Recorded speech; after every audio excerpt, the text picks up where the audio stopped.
سے بری چال تیر کی طرح اس کے سینے کے پار ہو جاتے۔ ایسے محبوب کے دل پر کوئی اپنے لیے جگہ پیدا کرے تو بات ہے، مطلب یہ کہ دلکش محبوب کے دل میں کوئی جگہ پیدا کرنا بہت ہی مشکل ہوتا ہے۔ بات پروں زباں کرتی ہے وہ کہیں اور سنا کرے کوئی۔ اس میں فرماتے ہیں، غالب فرماتے ہیں اس شعر میں کہ اگر ان کے سامنے ذرا بھی بات کی جائے تو وہ زبان کاٹ ڈالتے ہیں۔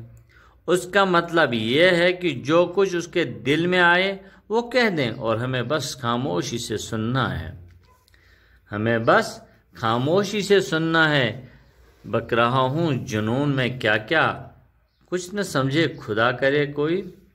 شاعر کی تشریح کرتے ہوئے شاعر کہتا ہے کہ جوش جنون کی فراوانی ہے، جوش جنون وحشت میں نہ جانے کیا کیا میں بک رہا ہوں، جوش و جنون کی فراوانی ہے، نہ معلوم میرے زبان سے کیا کیا نکل رہا ہے۔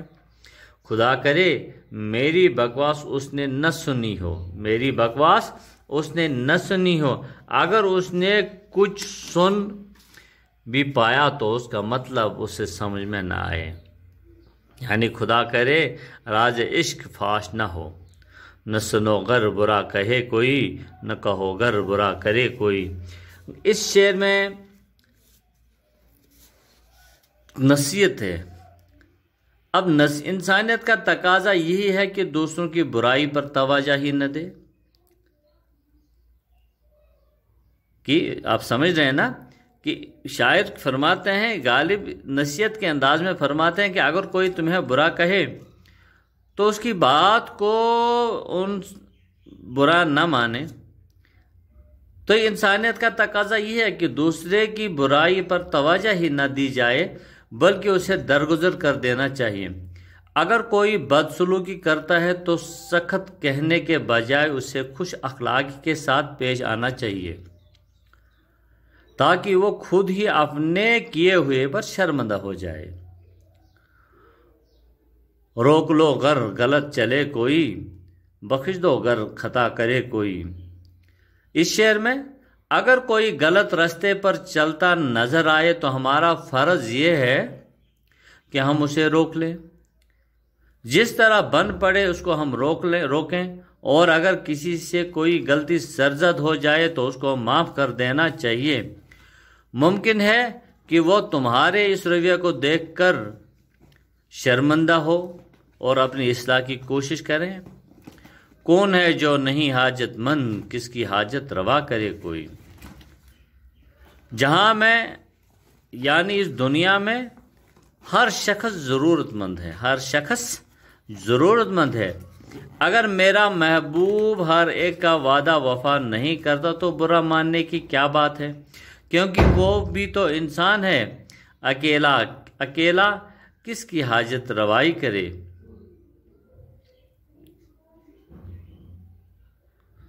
اور پھر یہی ہے کہ اگر تمہاری حاجت روا نہ کرنے تو شکایت زبان پر نہ لاؤ، کیونکہ ہر شخص کی اپنی اپنی ضرورتیں اور مجبوریاں ہوتی ہے۔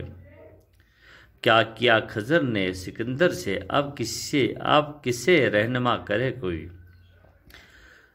جب حضرت خضر جیسے رہبر بھی سکندر کو آب حیات تک نہ پہنچا سکے اور سکندر محروم ہو کر ادھر ادھر بھٹکتا پھرا تو پھر دنیا میں کس کی رہنمائی پر بھروسہ کیا جائے، اور کس کو رہنما کس لیے بنائے۔ چلیے اس شعر میں اصل میں جو یہ شعر ہے اس میں تلمیہ کا استعمال کیا گیا ہے۔ شاعر فرماتے ہیں کہ سکندر حضرت خضر کی رہنمائی میں چشمے آب حیات تک تو پہنچا، لیکن جب خضر نے سکندر کو چشمے کے آس پاس کئی بوڑھے سسکتے بلکتے دکھائی تو سکندر نے آب حیات پینے سے پرہیز کیا۔ شاعر کہتے ہیں کہ حضرت خضر کے رہنما بننے کے باوجود سکندر آب حیات نہ پی سکا۔ ظاہر ہے کہ حضرت خضر سے بڑھ کر تو کوئی دوسرا رہنما نہیں ہو سکتا۔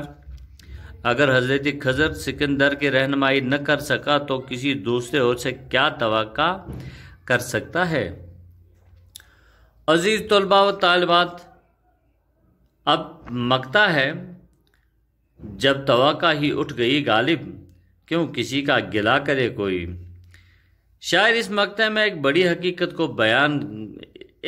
حقیقت جو ہے اسے بیان کی ہے کہ جب کسی سے کوئی توقع ہی نہیں رہی ہے تو پھر اس پر بھروسہ کیسا؟ یعنی کہ وہ اپنے دوستوں کو اس مشورہ دیتے ہیں کہ جب ان سے ہمدردی کی امید ہوتی ہے تو محبوب نے تمام امیدوں پر پانی پھیر دیا، سارے تعلقات اگر ختم کر دیے تو اب اس سے اپنی بدقسمتی کا رونا رویا جائے اور کس پر امید کریں؟ کیا یوں کہیے آپ کہ جب توقع ہی نہیں رہی تو پھر کس پر بھروسہ کریں اور اس کا گلہ شکوہ کیا جائے؟ گلہ تو وہاں کیا جاتا جہاں اپنائیت ہو یا بات مان لی جانے کی امید ہو۔ ظاہر ہے جب توقعات ہی ختم ہو جائیں تو گلہ کرنے سے الٹا نفرت اور دشمنی ہی بڑھتی ہے، اس لیے ایسے میں کوئی کیوں گلہ کرے۔ عزیز طلباء و طالبات، اس کے ساتھ ہی مرزا اسد اللہ خان غالب ان کی غزل نمبر 1 مکمل ہو جاتی ہے۔